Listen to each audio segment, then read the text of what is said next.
Yes, nuko vyama misi yose murabizi ko mumvise ijwi rya Edison Ndayahoze mukongera mukumva ko ndi kumwe na Arkeni n'amakuru mashasha tuba tubazaniye na cyane muri kino gice cha News for You aho tukuzanira amakuru ameze neza na cyane abavuye aha na hariya tugacengetera pore kugira ngo bitinde tumenye yuko hari kiriko kirayagwa ngaha canke bimeze gute. Turamaze kubayagira aba artiste batari bake twinjirana cyane dufatiye ku makuru tuba twatorokanije canke dufatiye ku makuru atandukanye tuba twasomye ijya nino ku mbuga ngurukana bumenyi zabana bari ya mugabo twonga tukaninjira no ku mbuga kandi zabonye ne vyega hamwe ibintu bigaheza bikabananya bigenda neza nawe aho usanzwe uri naho buri hariya wita ko ari kure tugahita twasanza yino nkuru uciye hano kuri kamera za Niyosel TV ibintu bigaheza bikabandanya bigenda neza. Reka ntabwo nishimire cyane abarundi batandukanye musanzwe muri jya nino mu bihugu duhana imbibe nongere nshimire cyane abarundi musanzwe muri hanze y'igihugu nshatse kuvuga za Buraya ba diaspora mutwandikira mutubwira ko ebana ku mwanya muradukurikirana ha ruhande yaho ni benshi n'abatari abarundi batubwira bati kabisa ibintu bimeze neza aho ni nk'abanyarwanda musanzwe muzi ko turinda gusaba umu interprete kugira ngo ivyo twavuze ha ruhande yaho muri Tanzania Kiswahili na tunakielewa tunakisikia tena tunakiongea fresh ibintu bigaheza bikabananya bigenda neza muri Uganda aho ndazimira gatoya mwilingala ariko ko bigenda kose mu Kiganda canke ikuntu nk'ivyo nikoze kuri uno mugabo nawe sundi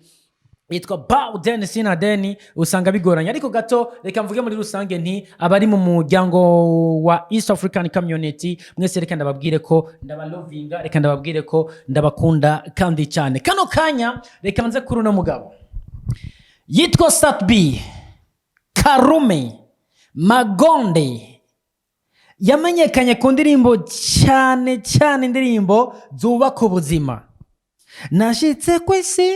byawe na mama ibintu nk'ivyo murabizi nyene akiri muri buriya buzima apigitse iyo ni indirimbo yakoranye na Indimo ni Satbi uno mugabo atigeze acika intege muri career music yiwe yarakoze vyinshi bitandukanye agitangura music nimwe mu ba artiste bafightinze cyane ubona ko abana bari yabatemera ibikorwa ariko arakora mugabo araduga mpolempole ibintu biraheza bigenda neza atangura kuze kurabwa arahabwa ama support no mugabo Kim France Record kuva hariya muri kwa Kimangu Francis yabakoreyeyo nk'indirimbo zitandukanye nk'ikinyamugigima Passion ndetse n'izindi mu nyuma gato no mugabo yanaciye muri e-community service akora ibitari bike kandi bimeze neza ni no mugabo kandi Satbi musanzwe muzi ko yaciye mu minwe ya DJ Jackson yaramufayije ibitari bike aho yigeze no kumushikana mu gihugu cha Uganda muri studio kwa Washington akora indirimbo nka za Reka Mbege n'izindi ibintu biraheza bibandanya bigenda neza. Ni Satbi yakomeje gukora mu nyuma aza gutangura kwinjira muri game neza aho yatanguye guhangana n'aba artiste yarasanze muri no game nk'aba Big Fizzo ba Satbi ndetse n'abandi batandukanye aho no mu nyuma ndetse n'imbona Jean Pierre Kibido yahavuye amubona mwingebe ndasanzwe uno mugabo Satbi amwerekeza mu gihugu neza na neja ca Kenya yasanzwe aba hanyuma barakwana indirimbo imwe mu nyuma no mugabo haravuzwe vyinshi ari hariya mugabo mu nyuma arahindukira agaruka hano mu gihugu cyacu cyo Burundi. Ni Satbi abana bariya kwinshi bivanye n'ukuntu yarateye bamwe ati ni mubi abandi ati ujamato weza muziki abandi ati uko ateye biragoye kugira vyinshi ariko ndagenda babwire ko Franga ni msema kweli mimi nakwambia kweli. Satbi yakomeje gukora atangura kwizigirwa na benshi atangura gukora ibitari bike. Ni Satbi mu nyuma amaze gufatisha neza aja gutangura gusinya ama contrat ndetse n'ama societe akomakomeye. Ni na Satbi yahavuye atangura kwizegwa atangura kuba ambassadeur w'ama societe ntasizemwo ino Bralty muri Music murabizi yegeze kuba ambassadeur ico gihe yari kumwe na Satbi nanuze na Big Fizzo ndavyibuka. Ni Satbi hari amafaranga yasinyiwe atari make mu nyuma acitangariza abakunzi bo muziki y'Uburundi wagiye kubaka mwinzu ya mama we muri zone ya Kanyosha. Ni na Satbi mu nyuma yakomeje gukora yongera arakora ariko mu nyuma akora yongera yinjira muri beef na bagenzi we arakomeza ino nzira arakomeza ino nzira pole agera ahantu uno mugabo avuga ati kabisa kuva aho byakabereye iki kintu cya bifu manze ndakihoze gato nanye cyagihe cyakora indirimbo yise Simba Wawili.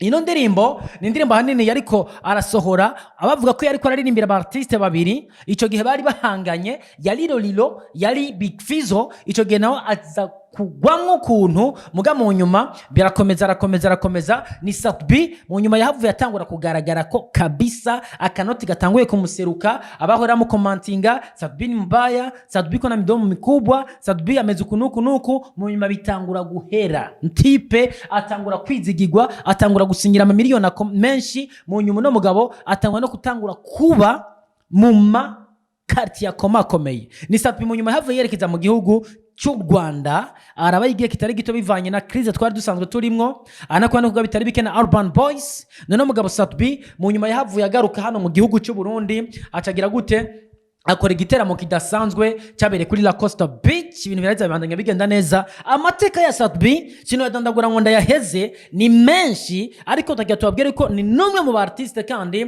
kino gihe Satbi asanzwe aba mu nzi zimvye abangaho mu Kinindo haruhande yuko mu Kinindo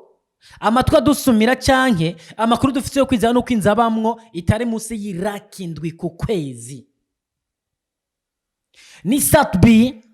kino gihe atari ko aragaragara cyane kutagaragara kwiwe ibibazo ni byinshi na cyane mu bakunzi b'umuziki w'u Burundi bamwati uno mugabo kuva agaragiriye amapicha yaramaze iminsi niwe yatanguza na terme yo kwipfunga ni umuntu adakunda kugaragara cyane mu bubare hehe akunda kuba ari muhira ariko imbere yuko ino nkuru ndayishikako nuko asanzwe arongoye lebo ya Empire Avenue. Ino Empire Avenue ni no lebo kandi twababwira yuko hari mwihungabana ridasanzwe rino hungabana ryahereye kuri Best Laugh Music harimwe mu ba artiste Danilo yatanguye ava muno mugwi wari usanzwe uri muri Empire Avenue hacha utangura achasigaraho GP Kiboko ndetse na Eve Melody bano bagabo mu nyuma naho nyine nyuma yaho no mugabo Danilo avuye muri no lebo nabo bahavuye afata icyemezo cyo gusambura amasezerano barafitanye na Empire Avenue bajya gukora ukwa bonyene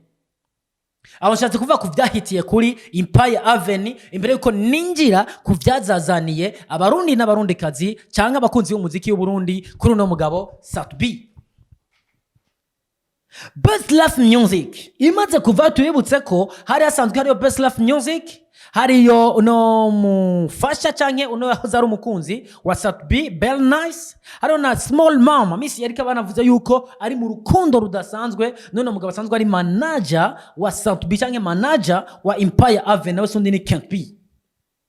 Nukuvuga ino Best Laugh Music imaze kuva muri uno mugwi canke muri no label ya Empire Avenue twaduhara aba artiste batatu twaduhara Satbi CEO wa Empire Avenue tukacitonga tugahara no mwigeme Miss Erica tugahara Bell Nice na ino Best Laugh Music imaze gutekera ikagenda mu nyuma no haciye hakurikira uno Bell Nice. Bell Nice avuze yuko ibintu bitameze neza byagiye gutangura kumera nabi nyuma y'isogwa rya EP y'uno mugabo Satbi. Ino EP yari indirimbo zitandukanye hagiye kuva mu indirimbo imwe yakunzwe cyane Beautiful yakoranye na Meddy kuva ngaha Kigali indirimbo yavuzwe ko byinshi cyane nyuma yaho ihuriye n'ibibazo bitandukanye kuko yayikoze agifitaniye amasezerano canke ubufasha bakorana n'ino umugabo Wanda kuva atsanzwe ngaho mu gihugu cya South Africa muri Trust Snowboard. Ino ndirimbo imaze gusohoka abana bari baravuze byinshi ko Satbi yaronse amatelefone menshi na cyane yabigeme ubona ko ngo atarakijyama bivanye ino ndirimbo Beautiful yakomeje kukezwa na benshi na cyane kuko yaciye yigarura imitima yabigeme gusumba uko je nawe twovyibaza. Bell Nice ngo hashobora kuba hari n'utundi tuntu tutari ko turagenda neza hagati y'uno mugabo Satbi na Bell Nice bari bamaze kwibarukana ikibondo kimwe. Tuyibutse ko imbere yaho bavuga yuko Bell Nice yoba yararahiye kuvyarira Satbi mu gataramujana kumwandikisha muri zone ariko uko bakomeje kubana ko Bell Nice yahavuye ava muhiri wa muri zone ya Nyakabiga yerekeza mu Kinindo aja kubana na Satbi mu nzimwe ibintu biza kugenda uko byakomeje, baravyarana ikibondo, hanyuma mu nyuma ivyakurikiye nuko Bernice bena Satbi bahavuye basambura imigenderanire. Ni Bernice kino gihe bavuga ntakiri kumwe na Satbi, yafise n'umwana wa Satbi. Satbi kino gihe baravuga ko abana na Kentbi mu nzu imwe mu Kinindo, haruhande yuko abana mu nzu imwe mu Kinindo ni na Kentbi asanzwe ari manager wuno mugabo Satbi. Amakuru dufise yo kwizera nuko bari mu rukundo na Miss Erika, ariko nabo nyene mu nyuma biza gufata iyindi nzira. Kino gihe vyumvikana ko Kentbi yamaze kuvana na Miss Erika, haruhande yuko Kentbi yavanya na Miss Erika, uno mugabo Satbi nawe ntakiri kumwe nande nuno Bernice. Ibintu rero uko bimeze na makuru dufise yo kwizera ndabisubiyemwo, Kentbi na Satbi bari mu nzu imwe ngaho muri Kinindo. Ni bano bagabo babiri, ni manager nuno mugabo nawe sundi ni Satbi. Tuyibutse ko muri no lebo ya Empire Avenue haruhande yaho hariho umugabo yari yafatiwe ibihano, Bentulo. Nubwo basuye kwandika kete bavuga yuko no mugabo bamukuye mu bihano, Bentulo kino gihe ariko aragaragara nkuko yagaragara atarafatirwa ibihano, na cyane cyane muri Empire Avenue. Tubona hagaragara no mugabo Satbi nawe nyene gushika ubu kino gihe akiri ko arakomeza kugurisha EP yiwe ku ma platform atandukanye, na cyane cyane ijya nino. Inyuma ya bino bibazo vyose vyahuye n'uno mugabo CEO wa Empire Avenue Satbi, hatamwe ikibazo kijanye nuko Satbi haruhande yuko twari dusane tumuzi ari mu black yuzuye kino gihe ngo ariko asa na Michael Jackson mu mwanya muto. Iyi nkuru rero kino gihe ubona ko iri kwiravugisha benshi. Bamwe ati Satbi turamuzi, nubwo amazi imisi atagaragara ku stage, nubwo amazi imisi atagaragara ijyane no mu bafana cyangwa mu bakunzi b'umuziki w'u Burundi, Satbi ntabwo yahoze asuko. Bagerageza kuzuminga amapicha bariko barabona, baza gusanga ahakunda kugaragara cyane ku ntoki ndetse no ku mano. Ubona ko no mu maso Satbi kino gihe asigaye sana barabu.